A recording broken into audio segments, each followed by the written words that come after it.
देशवासियों, 79वें स्वतंत्रता दिवस के पावन अवसर पर मैं समस्त बिहार वासियों को हार्दिक बधाई देता हूं। आज का दिन हम सभी भारतवासियों के लिए गौरव का दिन है। राष्ट्रभक्तों के साहस, त्याग एवं बलिदान के फलस्वरूप 15 अगस्त 1947 को हमारा देश आजाद हुआ। आज के दिन हम इन स्वतंत्रता सेनानियों को श्रद्धा सुमन अर्पित करते हैं, जिन्होंने आजादी की लड़ाई में अपने प्राणों की आहुति दी। उनके उच्च आदर्श आज भी हम सबों के लिए प्रेरणा के स्रोत हैं। मैं उन वीर जवानों को भी नमन करता हूं, जो बहादुरी से देश की सरहदों की सुरक्षा कर रहे हैं। उनके बलिदान को कभी भुलाया नहीं जा सकता है। देश की रक्षा करने वाले भारतीय सेना का हम अभिनंदन करते हैं। इतिहास इस बात का गवाह है कि बिहार ने स्वतंत्रता आंदोलन में अग्रणी भूमिका निभाई। बिहार के लोगों ने हमेशा राष्ट्र निर्माण में बढ़ चढ़कर हिस्सा लिया है और देश के लोकतंत्र को मजबूती प्रदान की है। आप सब जानते हैं कि 24 नवंबर वर्ष 2005 को हमारी सरकार बनी थी। सर्वप्रथम राज्य में कानून व्यवस्था को ठीक किया गया। राज्य में कानून का राज बनाए रखना सरकार की सर्वोच्च प्राथमिकता है।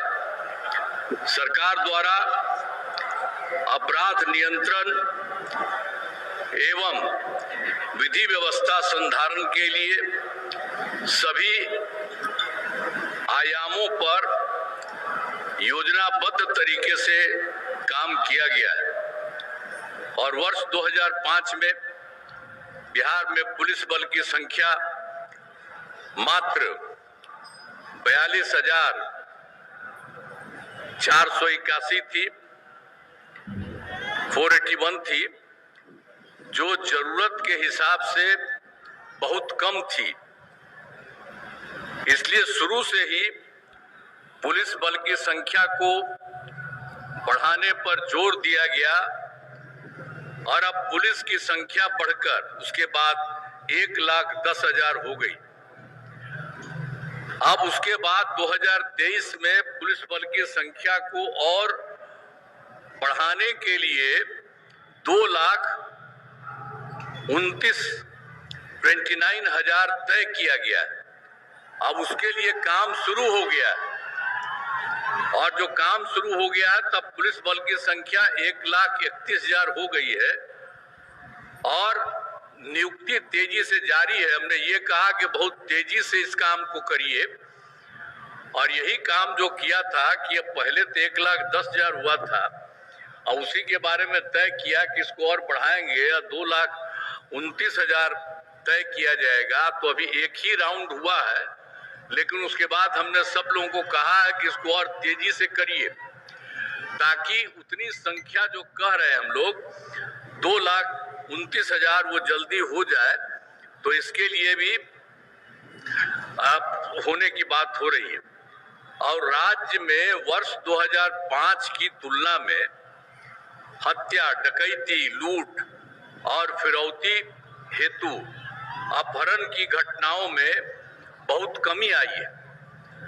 अब किसी प्रकार के डर एवं भय का वातावरण नहीं है। लोग देर रात तक बाजार हाट का काम कर रहे हैं। लोग बिना डर भय के हर जगह आ जा रहे हैं। अब इसके बाद सर्वप्रथम शिक्षा एवं स्वास्थ्य के क्षेत्र में विशेष ध्यान दिया गया। पहले बहुत कम स्कूल थे। जब हम लोगों की सरकार बनी उसके बाद क्या हाल था? पहले बहुत कम स्कूल था, शिक्षकों की काफी कमी थी और जिसके कारण स्कूलों में ठीक से पढ़ाई नहीं होती थी।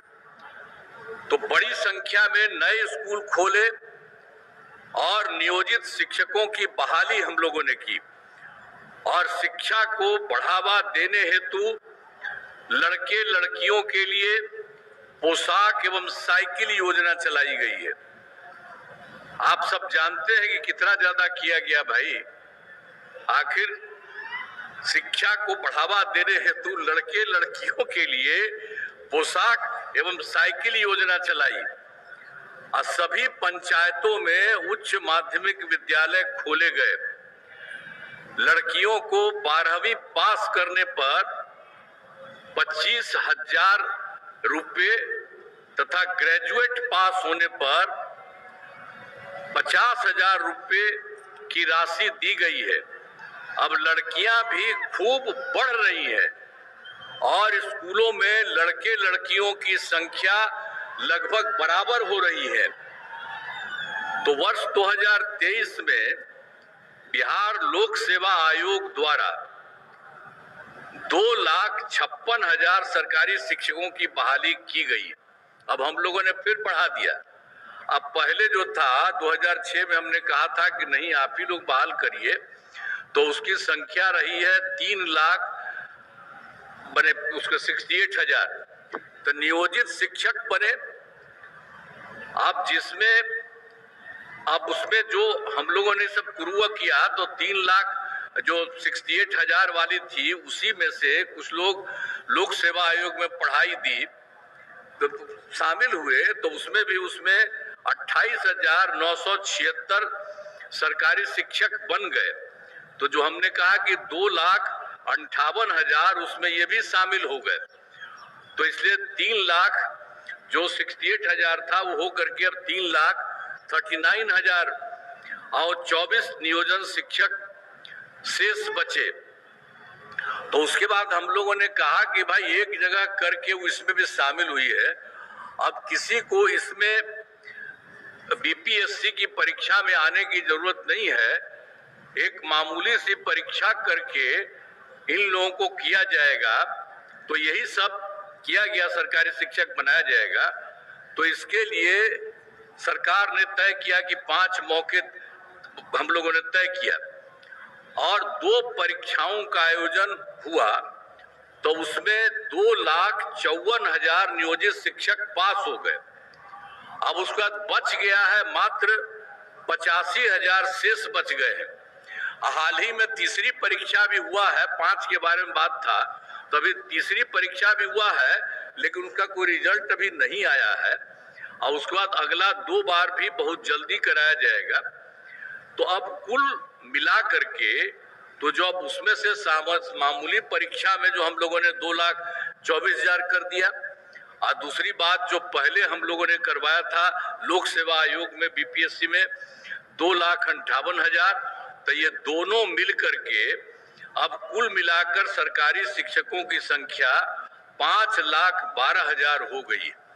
तो ये सब एक एक तरह से काम किया जा रहा है और शुरू से ही सभी स्वास्थ्य सेवाओं में सुधार किया गया है। पहले स्वास्थ्य व्यवस्था बहुत खराब थी। प्राथमिक स्वास्थ्य केंद्र में इलाज के लिए प्रति माह मात्र 39 मरीज ही आते थे, यानी प्रतिदिन एक दिन में 1 या 2 मरीज आते थे। पहले क्या हुआ था, जो हम लोगों का हुआ था उसके पहले 25 के पहले से जो लोग थे तो उनको क्या हाल था, यही था। और फिर हम लोगों ने 2006 से अस्पतालों में मुफ्त दवा और इलाज की पूरी व्यवस्था की है और अब जानते हैं, ये जानना चाहिए कि अब प्राथमिक स्वास्थ्य केंद्र में हर महीने औसतन 11,600 मरीज आते हैं।